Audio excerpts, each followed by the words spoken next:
Hope, Senator, after you've lost and the Empire reigns over the galaxy unopposed, you will find some comfort in the knowledge that you fought according to the rules.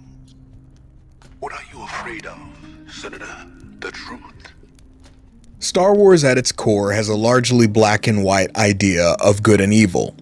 Even with the commentary on the complacent Jedi Order, bogged down in bureaucracy, and the Republic being consistently presented as a deeply flawed government, George Lucas still felt it was important to hammer home the notion that the dark side of the Force was bad, and the light side of the Force was good, and that the franchise is ultimately about overcoming evil. The overall theme remains, even 13 years after Lucas ceded the rights of Star Wars over to Disney. But an interesting effort has been made in the years leading up to and following Star Wars projects like Rogue One to move away from the black and white idea of Star Wars, at least for now, and shed some light on the gray side of the galaxy. Explorations of the gray side of Star Wars didn't originate with Rogue One or the Clone Wars or Andor. Morality in Star Wars being a complex and at times difficult conversation is about as new as Star Wars itself.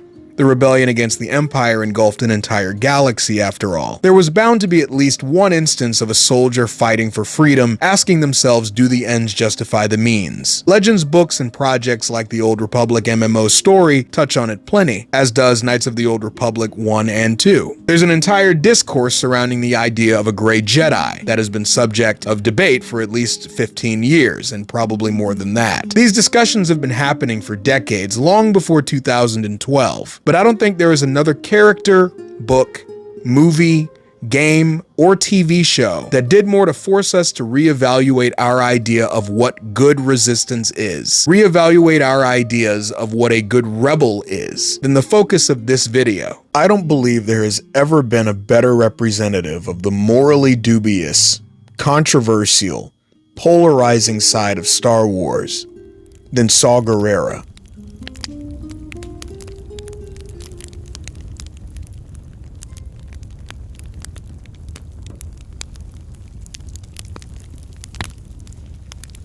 I struggle with Saw Gerrera conversations. It's hard for me to get into an in-depth discussion about him without risking a misunderstanding. No, I don't think he's a hero. I don't condone everything he did or ordered done. And I don't think Saw Gerrera being in charge of the entire rebellion against the Empire would have resulted in the same level of success that Mothma and the other palatable leaders of the rebellion enjoyed, nor do I think a government organized and led by Saw would have survived long even if he had succeeded in forming it in the first place. Really, any sort of discussion involving Gerrera forces me to be careful with how I talk about him and his goals, and the impact he left on the wider galaxy. The words that are used to describe him weigh heavily: terrorist, maniac, extremist, monster, lunatic, madman. Labels given to him by his enemies in the Galactic Empire, and even the growing rebellion's leaders, many of whom believed his extreme methods did more harm to the cause of a free galaxy than good. And as his crusade against the Empire carried on for years, Gerrera's paranoia, anger, and grief began to consume him until finally it left him a shell of what he had been for years, perishing on Jedha from a blast from the newly built Death Star. So why is Gerrera defended by many, despised by many, feared by many, and loved and respected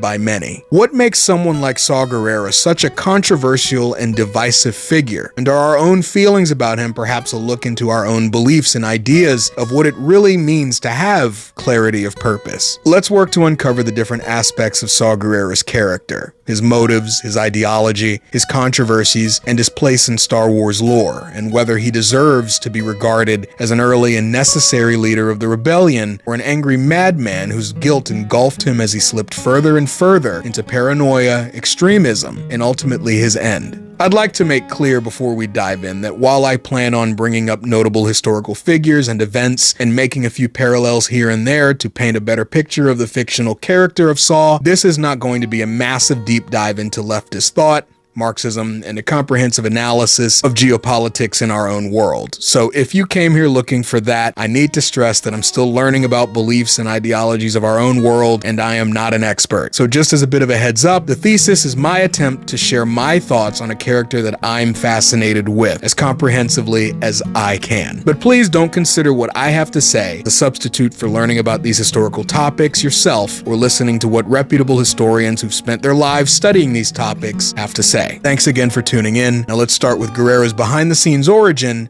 and the primary inspiration for his character.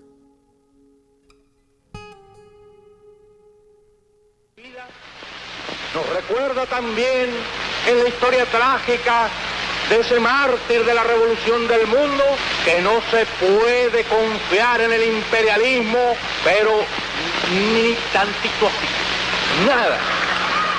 Saw Gerrera and the larger rebellion against the Empire are not inspired by one person or movement. Oftentimes, characters are the amalgamation of traits and inspirations from a variety of different revolutionary figures. I see many in Gerrera. Toussaint Louverture comes to mind when looking at Saw's early days. Louverture of the Haitian Revolution started off in favor of the French monarchy before becoming the face of Haitian independence, which reminds me a lot of Saw's early days fighting the separatists in order to restore the Onderanian king to power before Saw eventually turned toward resistance against the Empire years later. Almost all revolutions, successful and otherwise, share key differences in their core ideologies, how they come to fruition, and how their struggles progress, among many other factors. However, almost all armed and peaceful movements against authoritarian regimes share significant similarities too, and we'll talk about that more later in this video. While I do believe that the plan was always for Saw and Stella Gerrera to represent resistance and revolutionary movements, Saw Gerrera's very name is a reference to Che Guevara, and Gerrera is similar to the Spanish word guerrera, or female warrior, sorry if I mispronounced that, I don't believe the controversial characterization that we've come to associate with him today was what was originally intended when the character made his first debut in the Onderon arc of Star Wars: The Clone Wars. Originally planned for a live-action Star Wars series that never made it off the ground, George Lucas instead kept the character in mind for Star Wars: The Clone Wars. Saw's Clone Wars voice actor Andrew Kishino said in a 2012 interview that Gerrera has embodied in him that feisty spirit of the rebellion, the take-no-garbage kind of individual.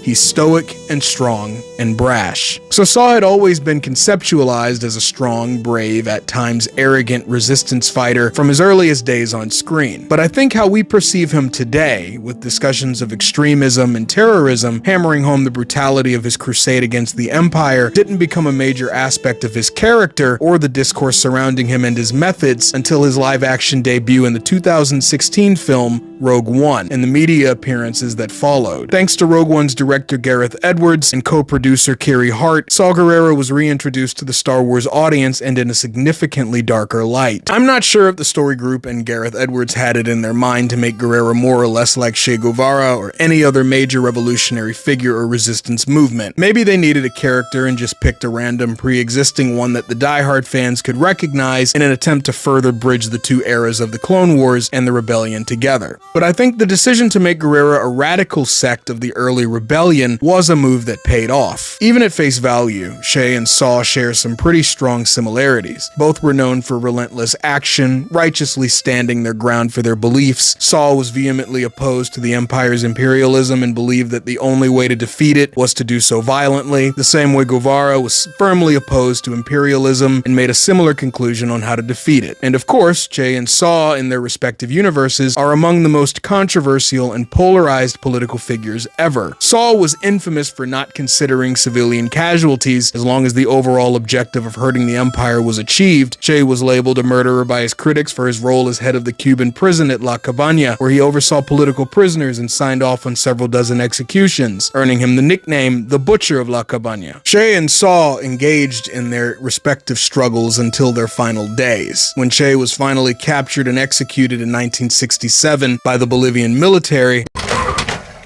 he had been in Bolivia with his 50-man guerrilla force, the National Liberation Army of Bolivia, or Ejército de Liberación Nacional de Bolivia, which was formed to be an early resistance in the fight to overthrow the government of Bolivia and replace it with that of a socialist state. After a year of armed resistance, it ended up being his last mission of many. Saw Gerrera and his partisans spent their final weeks and days on Jeddah, home to ancient Jedi lore, in an attempt to find out more about the Empire's operations there. Both men believed in the struggle of armed conflict, a necessary tool to bring about what they considered to be a better society. But it's not not a mirror likeness between the two. Che Guevara, known to most of the world for his armed resistance, is also well known for his role in post-revolution Cuba, working as the Cuban Minister of Industries in the cabinet of Cuba's leader Fidel Castro from 1961 until 1965. Gerrera's character is heavily inspired by Che's armed resistance and his role in revolutionary thought, but Gerrera obviously never lived to see a world after the Galactic Civil War, nor did he seem to take up any sort of government role while he was alive. That being said, you could point to Saw's role as a patriot of Onderon working to restore the benevolent king and overthrow the separatist-backed puppet king, having an air of similarity to Guevara's working relationship with various socialist and communist countries and movements during his active years. Star Wars' writers and actors, when discussing Saw Gerrera, don't usually, if ever, explicitly bring up Che Guevara by name when they describe who Saw is as a character, his mentality, or his ideology. The most you'll get officially is that Saw Gerrera's name is a riff on Che's. While Star Wars is, always has been, and always will be political, part of me wonders if the lack of mention of Che has anything to do with his Marxist-Leninist ideology or his controversial history. But even with the limited acknowledgement of Che's impact on the conception of Saw, every time you watch him on screen, if you're even passingly familiar with Che's significance to the world, you can immediately see his influence on him. I can see where Lucas got the idea. But now that we have a decent general understanding of the primary inspirations for his character, it's time for us to shift the conversation towards Saw's in-universe character, and how and why he feels so strongly about his beliefs and armed resistance to the Empire. The best way to do that is to begin with the most important relationship in his life, the one with his sister.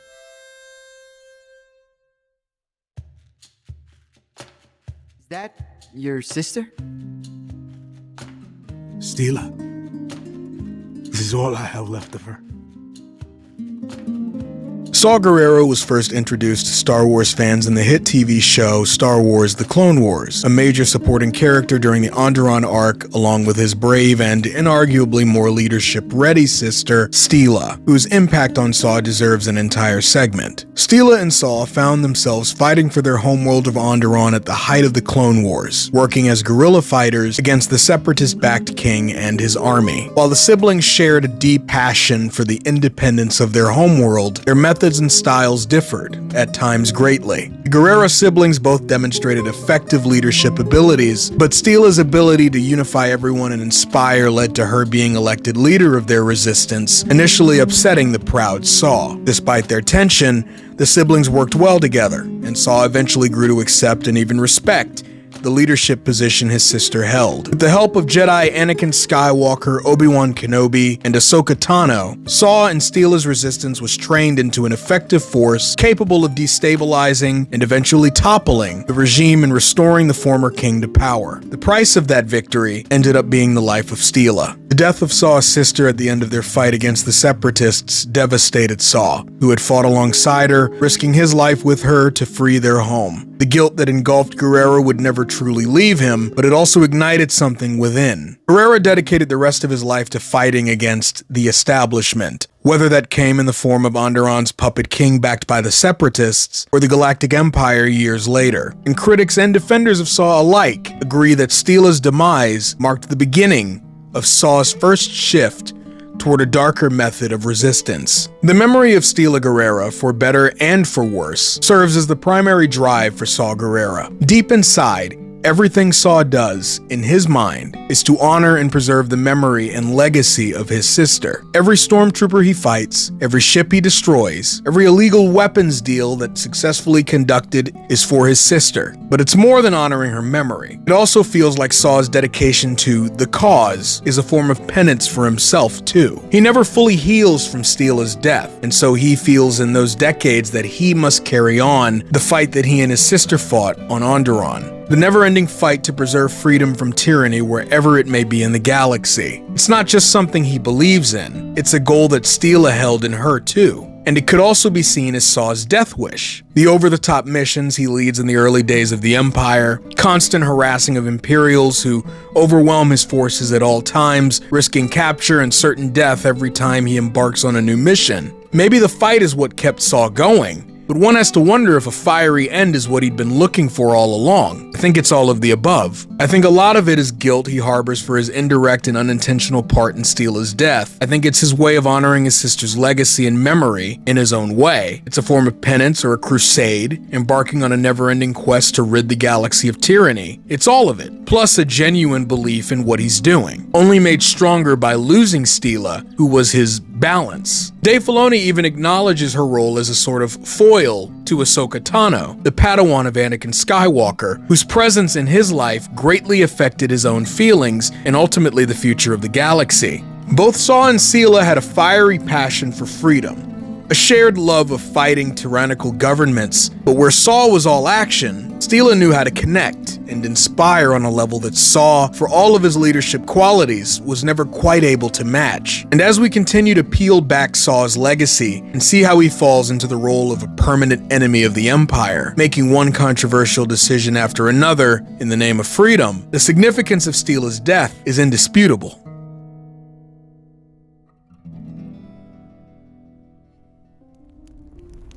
The Clone War may have ended. The Civil War is about to begin. I've alluded to the dark methods Saw Gerrera was comfortable using to further his campaign against the Empire, but I wanted to dedicate a segment so that I could appropriately analyze his ideology and his tactics. Before the beginning of the Empire's reign, about 19 years before the Battle of Yavin, Gerrera had established himself as a reliable and effective ally of the Galactic Republic, particularly in the continued defense of his homeworld, Onderon. However, when the Empire was born, and the proclamation of the new order given by the soon-to-be Emperor Palpatine established that the old way was gone, Gerrera and his allies on Onderon refused to offer allegiance and were designated as insurgents and enemies of the new age. As a result, Saw and his people became resistance fighters again, founding his movement against Palpatine's regime mere days after it began. And once the fight was on, Saw fell into his work as an early resistance leader. After reorganizing his veteran Onderanian resistance fighters into a new team known as the Partisans, one of the earliest organized rebel cells on record, Gerrera turned his attention towards the Imperial occupation of his world, brutally resisting the Empire in the early days of its reign, using similar methods that he had used against the Separatists: sabotage, harassment, espionage, public opinion, and fear. While eventually forced off of his world by the Empire, over the next nearly 20 years, Saw Gerrera's mark was left on the Empire's pride, and he developed the reputation of a nuisance, a madman, a brilliant guerrilla fighter, and a terrorist. He spread his influence across the galaxy. An attempt on the lives of top Imperial leaders during a meeting on Tarkin's homeworld of Iriadu, including Tarkin himself and Orson Krennic, two individuals leading the charge for Project Stardust, and Dr. Hemlock, in charge of the secret Imperial project Necromancer, harassing the Empire across the galaxy. A large skirmish with the Empire's garrison on Kashyyyk, the assassination of Imperial Moff Korsh Panaka, lightning attacks and raids deep in enemy territory, discovering proof of the existence of a planet-killing battle station on Geonosis, later coming into contact with a defecting Imperial pilot who had direct knowledge on the existence of the station, as well as a message leading the Rebel Alliance to a weakness within the station. It was the first major retaliatory movement against the Empire, and first example of resistance being possible. It's possible that many other citizens of the galaxy observed what the Partisans did and felt inspired to begin their own personal resistance against the Empire, though I also think Nemec's comments about rebellion ring true. It occurs spontaneously and without instruction. With hardened fighters behind him that only ever knew war, Saw burned the Galactic Empire whenever and however he could, at all times, by any means necessary, no matter the cost. The goal from the beginning of Saw's crusade was hurting and eventually destroying the Empire. He didn't particularly care about a future beyond that, and his actions demonstrate that.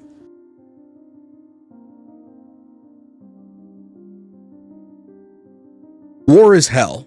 Armed resistance brings casualties. Rebellions, even the most successful ones in our history, are often unforgiving, ugly, and brutal. And there comes a time in almost any revolutionary's life where they ask themselves what depths they're prepared to reach in order to achieve their mission, what lines they're not willing to cross, what number of casualties is acceptable to them. Around 6 years before the Battle of Yavin, Saw Gerrera and the Partisans gave the Empire and other rebel cells their own answer. Kor Tophervin had recently been chosen to serve as Imperial Governor of the neutral world in Usagi after the planet's chiefess was intimidated into signing a treaty making them officially part of the Empire. A close ally of Emperor Palpatine, Tophervin and Inusaga's leaders were expected to formalize the new treaty at the traditional Sakura Blossom Festival. A group of partisans led by Arain Orita and Saw Gerrera decided that Governor Tophervin should be killed as a message to the Emperor and the Empire. No one was safe. Using FC-1 flechette launchers, a powerful medium-range firearm capable of launching plasma-based needles, Saw and his partisans infiltrated the festival and assassinated the newly christened governor, Inusaga's chiefess, and every guest present at the festival, imperial or otherwise, before making their escape. The message sent to the galaxy was met with outrage by the Empire and likely even those sympathetic to rebel cells. An imperial governor and one close to Palpatine had been assassinated on the world that he had been handpicked to rule, along with everyone that attended. The Empire had proven vulnerable to atrocity. The attack on the festival was one of several incidents where Saw Gerrera's primary concern of scaring and outraging the Empire always took precedent over doing so within the realistic confines of military engagement. His belief that the Empire would only ever buckle in the face of shock and horror was a position he held for the remainder of his life. As the years went on, Saw's increasingly brutal tactics created a growing rift between himself and the more clean-cut leaders of what would become the larger rebellion. Saw Gerrera's first appearance in Star Wars Rebels on the planet Geonosis provided another complex view. After the Geonosians finished contributing to the Empire's Project Stardust, the Empire decided to gas the entire planet to hide the existence of their battle station, effectively wiping out the entire species with the exception of one. The lone survivor of the utter destruction of the Geonosians, named Click-Clack, had come into possession of a queen Geonosian egg, which could potentially revive his near-extinct species. Determined to protect the final chance of his people, Click-Clack guarded the egg fiercely and had come into contact with Saw Gerrera and his team, who went to Geonosis to investigate suspicious energy readings and evidence of what ended up being the Death Star project. Click-Clack killed every member of Gerrera's group except him, and was captured by the guerrilla fighter shortly thereafter. Gerrera's treatment of the Geonosian is one of the more well-known examples of Saw's transformation into a fighter with a more extreme outlook on the galaxy. Click-Clack was roughly handled and harshly questioned for intel on what the Empire was building on their world. Angry with the Geonosian for his role in the deaths of his team, and angry at his species for their role in building the droid armies that contributed in part to his sister's death, Saw was initially unmoved by the demise of nearly all of Click-Clack's people. By this time in the story, Gerrera was fully committed to the destruction of the Empire. Click-Clack's perceived non-compliance along with those painful memories made him an enemy to that goal. Despite the animosity and the poor treatment and methods, including threatening to kill the last Geonosian queen egg that could save the species, upon realizing that the Geonosians were wiped out to cover up a secret project, Gerrera relented on his hostility toward Click-Clack with some encouragement from Ezra Bridger and the Ghost team to give the Geonosians another chance at life, and expressed his belief that the Geonosians have as much a right to rebuild as anyone else. As someone who has taken issue with Saw's reputation as merely a terrorist, this is one of my favorite Gerrera moments in the entire franchise. It provided an example to the audience and to the rebellion he found himself at odds with often, that even with his extreme views, even with his controversies, he's capable of thinking rationally and making decisions that aren't just tactically sound, but morally sound as well. This doesn't mean that everything that he does is justifiable or defensible. As I mentioned, he's been responsible for atrocities as well. It just means that he's complex, damaged, tragic, and yes, useful. This segment was always going to be the hardest one for me to write. I could come out and simply state that everything he did for freedom from tyranny, and perhaps in a broad way, that may be true. But he's always been more complicated than that to me. Always. Even before they developed him further in the years following Rogue One, he had no qualms about killing civilians. His ideology naturally clashed with other anti-imperials. He was a difficult man to get a comprehensive look at. The ugly truth? The entire rebellion was built on death and war, and it's not absolving him or saying he's actually a superhero. It's just stating what violent struggle is. History's successful revolutionaries were not Captain America types that did no wrong. They killed.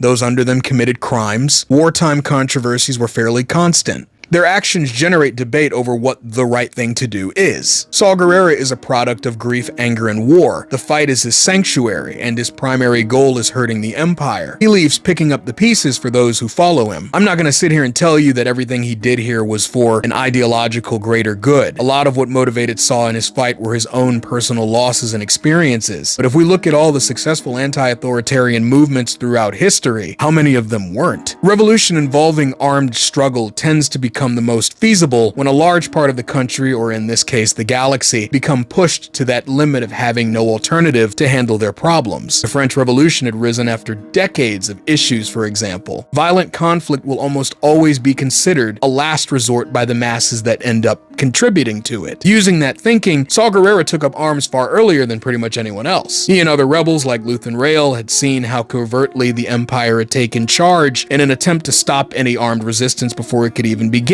Their methods, while different in approach, stem from a need to galvanize the rest of the galaxy against the regime, generating outrage, forcing the Empire to overplay their hand and crack down on its population too hard. When looking at the early resistance against the Empire, of which Saw was undeniably a leading figure, any critique of Gerrera's methods should include an acknowledgement of how most rebellions begin and even stay afloat early on.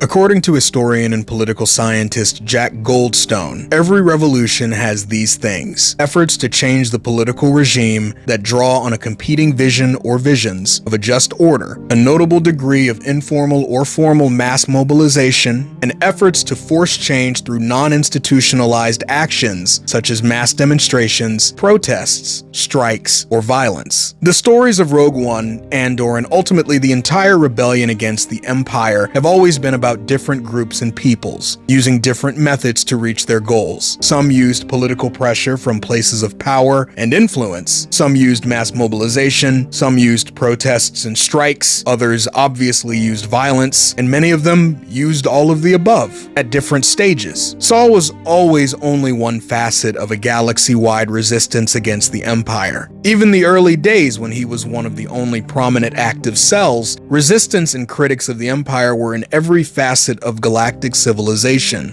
Luthen Rael, at least as early as 15 years before the Battle of Yavin, had begun working to undercut and dismantle the Empire, eventually creating a considerable spy network that stretched across the galaxy, cultivating and strengthening it over the next decade, all while running an antique shop on Coruscant, the Empire's capital world. I don't see Luthen necessarily on the same extreme as someone like Saw. Luthen, as of the ending of Season 1 of Andor, which takes place about 5 years before A New Hope, is focused on moving all of the connected rebel cells toward each other in an attempt to get them to eventually organize. I'd say he falls under the category of an accelerationist, someone who believes that the only way to force meaningful change is to rely on things getting so bad for the citizens that eventually the people revolt, having enough of the tightening grip of their authoritarian regime. But Luthen's goal of moving everyone together to unite them butts heads with Gerrera, who is far more comfortable fighting the Empire the only way he knows how, on his own. It takes a considerable effort on Luthen's part to convince Gerrera that collaborating is the best way to ensure the Empire falls. In a lot of ways, Luthen is a far less brash version of Saw in a slightly different field of operation. Where Luthen operates with a knife, Saw operates with a hammer or a grenade. But Luthen, as evidenced in his appearance in Andor, is capable of doing things for, as Saw would put it, the greater good,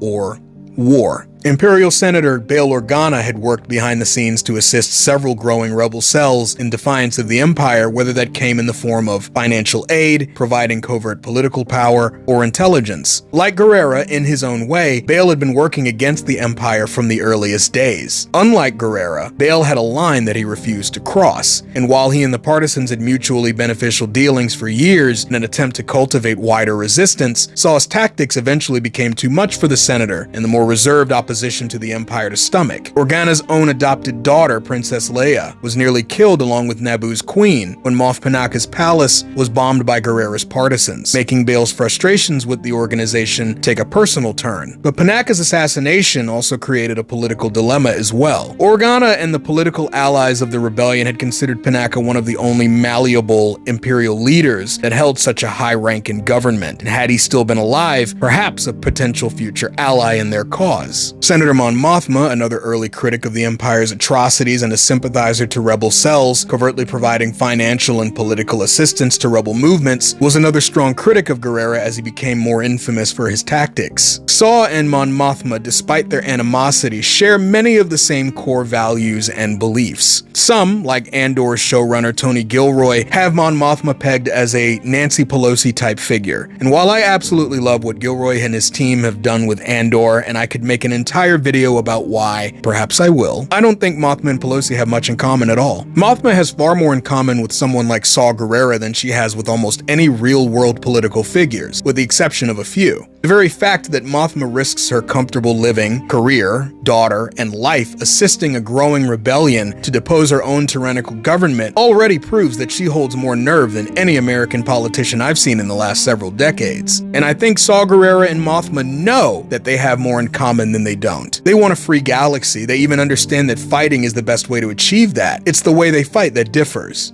And it's not that one side fights and the other side wants to use words necessarily. Gerrera wields his partisans like a hammer or a bomb, with no concern for casualties as long as the objective is done. And for a long time, his was the only movement that challenged the Empire's security. The wider rebellion in the years leading up to A New Hope carefully strikes, considers different options, weighing the cost of each choice, and tries their best to minimize any atrocities. But the rebellion is ugly. A mixed match of people from across the galaxy come together to fight a common enemy, and there is bound to be frustration, anger, and animosity in the ranks. Mothma complains that Gerrera doesn't fight war the right way and cuts ties, but his intel on Project Stardust helped set the stage for the battle that changed the course of the galaxy. Gerrera called Mothma and the other rebel cells a so-called rebellion, incapable of going far enough to achieve their goals. But Gerrera was incredibly challenging to collaborate with at the best of times, and admitted that he only saw things his way. The overall point of their struggle was how they overcame those disagreements and ideological differences. Mothma and Organa balk at Gerrera and his methods, while recognizing that he is still an admittedly valuable aspect of the wider rebellion against the Empire. Many consider Mothma a stand-in for the liberal side of the rebellion, while Saw represents the leftist side of the rebellion, or the anarchist side of the rebellion. But I think both of them are actually ideologically on the same side.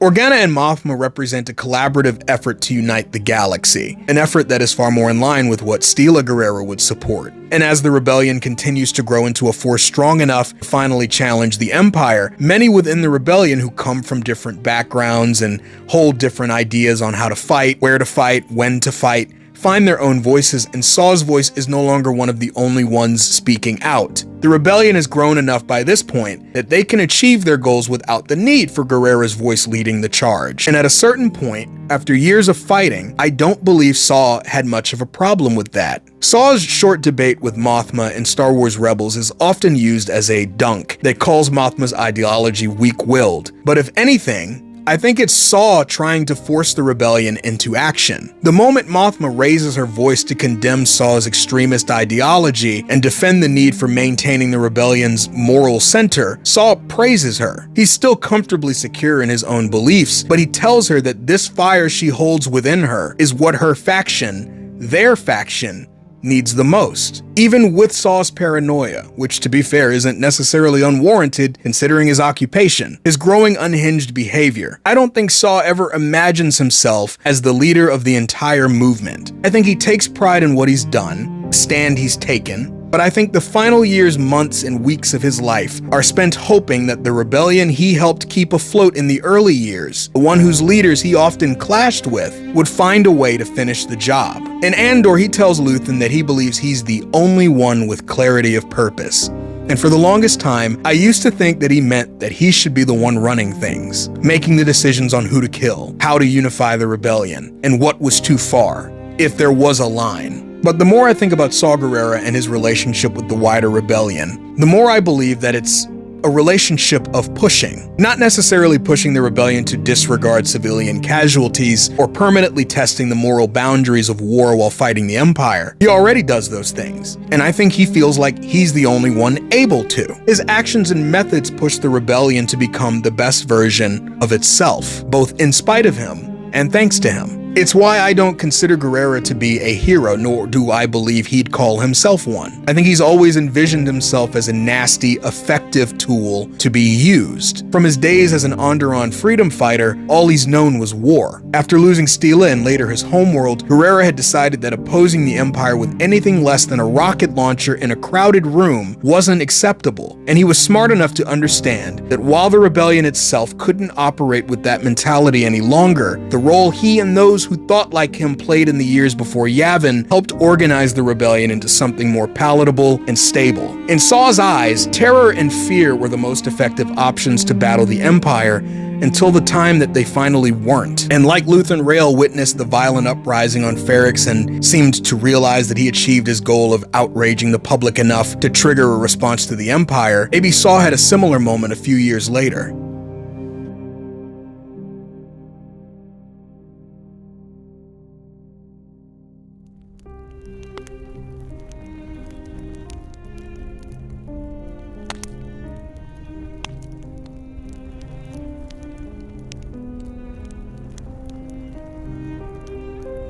As his cave on Jedha collapsed around them, Saw Gerrera told his old apprentice Jyn Erso that he was done running. The final chronological words he ever said were, "Save the rebellion, save the dream." Jyn Erso, the daughter of Galen and Lyra Erso, had been taken in by Saw Gerrera, who would go on to train her and raise her the best way he knew how, fighting the Empire. Most have only ever known Jyn Erso from her appearance in the 2016 film Rogue One, so it's easy to forget or even never find out just how in the game she really was. For years, Jyn was a partisan. She played an integral role in several missions. After being taken in following her mother's death and her father's abduction by the Empire, Saw trained her in the arts of hand-to-hand combat, firearms, espionage, and any other tool necessary to work alongside him during his quest to dismantle the Empire. After being introduced to the partisans, Jyn joined them and proved herself an effective member. Years later, when she was 16 years old, Saw left her a blaster, instructed her to hide and wait for his return, and never came back, abandoning her in a bunker. The betrayal affected Jyn greatly, and she had difficulty trusting others as a result. After several more years of continuing to hide her true identity from the Empire, she found herself crossing paths with the Greater Rebellion, pushing her into the Galactic Civil War. The story of Rogue One isn't really the focus of this assessment, but Jyn Erso is an incredibly significant part of Saw's life, as is what she represents. When we talk about Saw Gerrera's legacy, oftentimes we bring up the effectiveness of his brutal tactics, the value in someone becoming the worst kind of resistance fighter in order to usher in some meaningful change. I think all of those are important ways to assess Gerrera's importance. For years now, Gerrera has served as a hot point of discussion between liberals and leftists and other leftists for the reasons that we talked about. There is no shortage of stories focusing on Saw to find a way to paint a picture of your own personal assessment of him and his struggle. But even with all of the extra stories that we see him make an appearance in, the canon novels that take time to provide different perspectives of Gerrera and continue to flesh out an already compelling character, I think the answer to the question, was Saw Gerrera an effective rebel, has actually been answered since 2016. The single greatest example of Saw Gerrera's existence and his struggle, the decisions he made, both celebrated and abhorrent, ultimately meaning something to the wider rebellion, is Jyn Erso. Rebellions are built on hope was something that Cassian Andor said to Jyn during the events of the 2016 film. And when she gives her speech to the skeptical and bickering Alliance leadership in the wake of her father's death and the knowledge of the Death Star, she throws that line back at them, a clear reference to what Andor had told her earlier in the film. But while the quote comes from Cassian and the sentiment is something that countless before and after Cassian held, that belief was something that Gerrera held as well. Jyn's faith in the rebellion, her skill in battle, and her passion for fighting the Empire were all rooted largely in her time under Gerrera and the partisans, even though they abandoned her. Those values and what they fought for were things that even when she came to resent Saw, she carried for the rest of her life. I used to think that Jyn Erso bought into the Alliance's cause too soon. I thought going from anger at the rebellion and Cassian for their role in attempting to assassinate her father, to giving a rousing speech to the Alliance's leaders to fight on, felt too rushed and uncharacteristic of the character I thought Jyn was. But looking back at it, I think it's perfect, because those values were always there. It's easy to forget that Jyn was fighting right alongside Gerrera for years. Her anger at Saw, her sense of betrayal over him abandoning her to survive on her own, merely hid her passion for the cause beneath the surface. And in that moment where the rebellion is seemingly at its greatest risk of breaking apart, all of those lessons she learned from listening and watching Gerrera came pouring out. The speech she gives feels like it was almost made for someone like Saw. When Gerrera tells Jyn that he's done running and encourages her to save herself, it's not just his ailing body or a sudden ideological surrender to the inevitability of the Empire. He is content to die because he sees that people like Jyn carry the future of the Resistance. The rebellion leading up to Rogue One and A New Hope is ugly, crude, violent, and paranoid. It is desperate and unorganized. And Jyn represents the rebellion of the future, a younger spirit with Gerrera's determination and passion that is willing to organize as it gets ready to fight the Empire on a greater and more stable field of battle,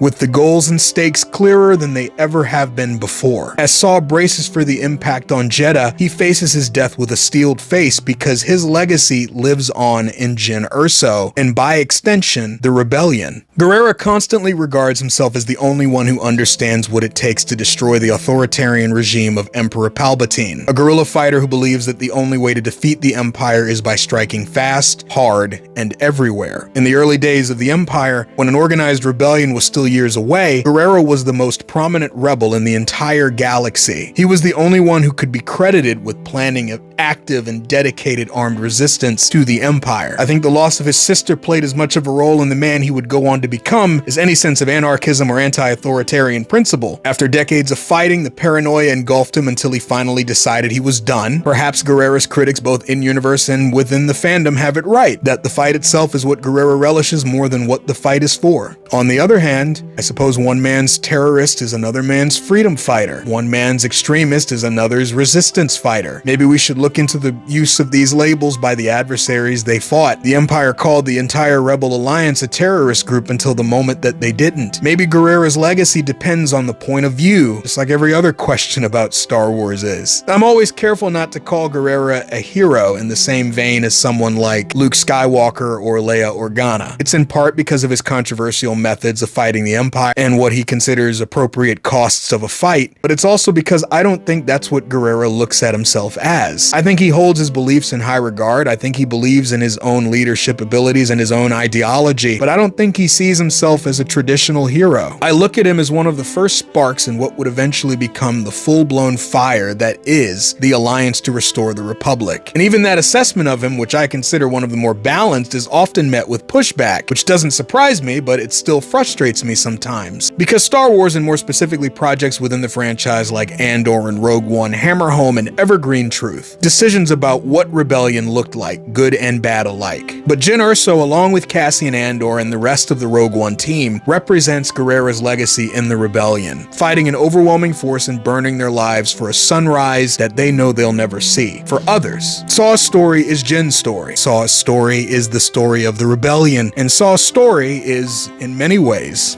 what Star Wars is all about.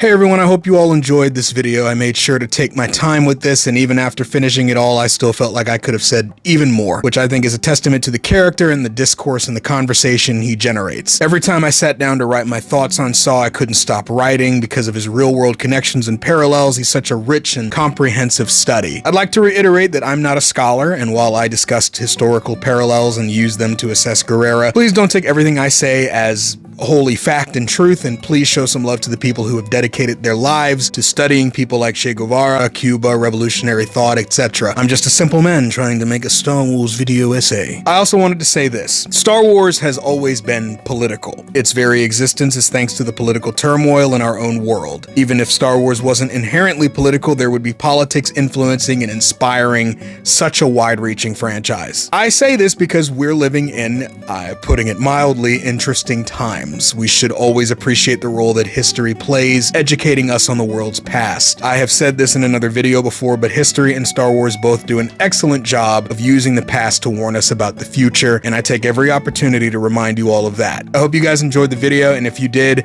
please like, comment to keep the discussion going under the video, and of course, subscribe and hit the bell icon for more videos like this in the future. Thank you again, continue to stay safe in this crazy world we live in, and remember, the Force will be with you, always.